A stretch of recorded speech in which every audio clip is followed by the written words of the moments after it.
Muy buenas noches, no solo a usted, sino a todos los compañeros asambleístas. En honor al tiempo y ya que las personas que me antecedieron en la palabra han manifestado ya algunos temas, trataré de ser sumamente breve. Primero, es importante, aplaudo la iniciativa de que haya una ley en este sentido para ordenar a los diferentes actores y los diferentes aspectos que deben estar unidos para ayudar al Estado ecuatoriano a cumplir con su obligación de garantizar el ejercicio pleno de los derechos, en este caso a tener vivienda digna. Pero tenemos que empezar con una definición clara de lo que es vivienda de interés social en cuanto a sus características. Aquí ya mencionaron la importancia de no circunscribirnos al ladrillo, al aluminio, vidrio o cemento, sino a respetar las tipologías. Es decir, todo lo que tiene que ver con las características de materiales, técnicas de construcción, distribución, áreas o tamaños, acceso a servicios básicos.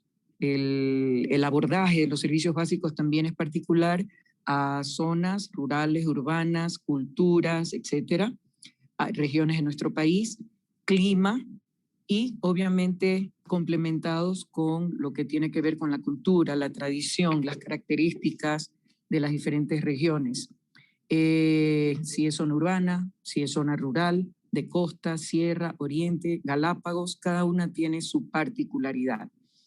Esto creo yo que debería también, como es en otros países y acogiendo las buenas prácticas, incluir huertos familiares, tecnología para producir energía, para dotar de agua potable, para incidir en el reciclaje.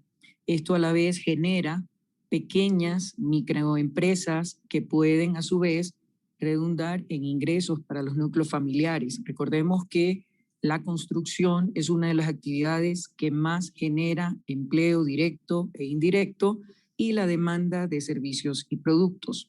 También estos programas deben tener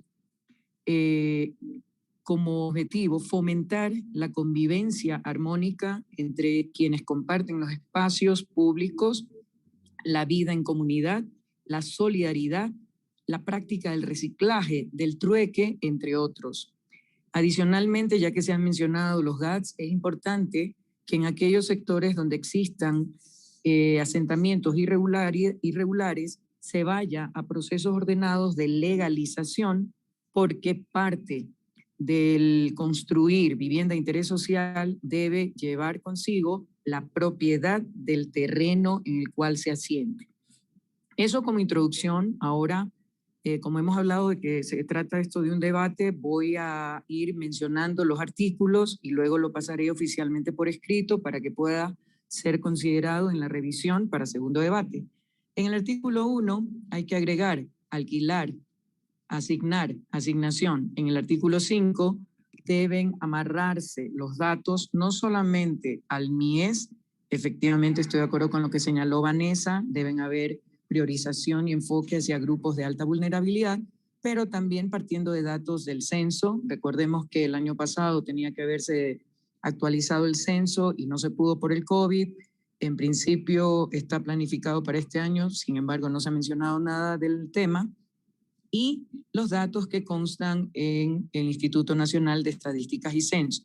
En el artículo 7, numeral 2, definir necesidades específicas de equipamiento. Esto va a ir en función del sector en el que se programe la construcción. Agregar algo de reutilización de espacios, por ejemplo, en el centro de Guayaquil hay miles de metros cuadrados de espacios subutilizados o vacantes que pudieran reutilizarse y orientarse a vivienda de interés social. En el artículo 8, a este consejo consultivo, incluiría a los ingenieros civiles, geógrafos, arquitectos, paisajistas, peritos, evaluadores, sociólogos, economistas, historiadores y demás profesiones afines a la construcción del plan de ordenamiento territorial. En el artículo 11, definir pobre en función de ingresos. Por ejemplo, en Estados Unidos, el concepto de vivienda asequible se entiende por viviendas que representan el 30-35% del ingreso promedio, dependiendo del estado, del ingreso promedio por familia, entre otros aspectos. El Estado incluso da bonos o subsidia por la diferencia entre el 30 y 35% y el valor de mercado de alquiler, mientras la familia, en este sistema que sí está propuesto en esta ley, reúne en un sistema de ahorro para dar la entrada en el proceso de venta en aproximadamente 2-3 años. En el artículo 12, obligar a que se soterren cables, a que se ubiquen a no más de 4 cuadras de escuelas, de parques, de UPCs, de espacios para salud pública, entre otras cosas. En el literal C, importante que se promuevan integraciones, resulta un poquito utópico, pero por eso le señalaba como igual hay que ponerlo para intentar y empezar a construirlo desde ahora, de pobres en zonas de mejores ingresos. Es decir, definir un porcentaje de oferta de vivienda para vivienda social, pero seguir creando proyectos de vivienda concentrando a los pobres en un mismo sitio equivale a tener la misma receta populista de toda la vida o señalar que en el primer mundo ese tipo de proyectos desaparecieron y se abolieron en los años 80. Por ningún lado se lee nada de cercanía a estaciones de transporte público, a servicios de transporte público. Nuevamente, en el caso de mi ciudad natal, la ubicación de estos complejos o estos proyectos de vivienda de interés social están ubicándolos más allá del peaje en la zona de Chongón, porque en una pretendida intención de desarrollar esas partes, pero a la vez ubicarlos de tal manera que no incidan en otros desarrollos urbanísticos de un valor económico superior. El artículo 14 debe incluirse necesidades como administración, alícuotas, pagos obligatorios, auditorías financieras, administración de fondos, fideicomisos, inclusive temas de cambios de usos de suelo que son potestad de los GATS, añadidos de pisos extras que van creciendo orgánicamente en la medida que la familia lo requiere así. Artículo 18. Debería amarrarse a mapa de usos de suelos, catastro, registro de la propiedad, que actualmente están completamente desvinculados o desarmonizados. Debe obligarse a socializar los espacios asignados para vivienda social y asentados en el mapa de usos de suelos. En el artículo 19 debe considerarse el componente de impuestos plusvalías en potenciales compraventas.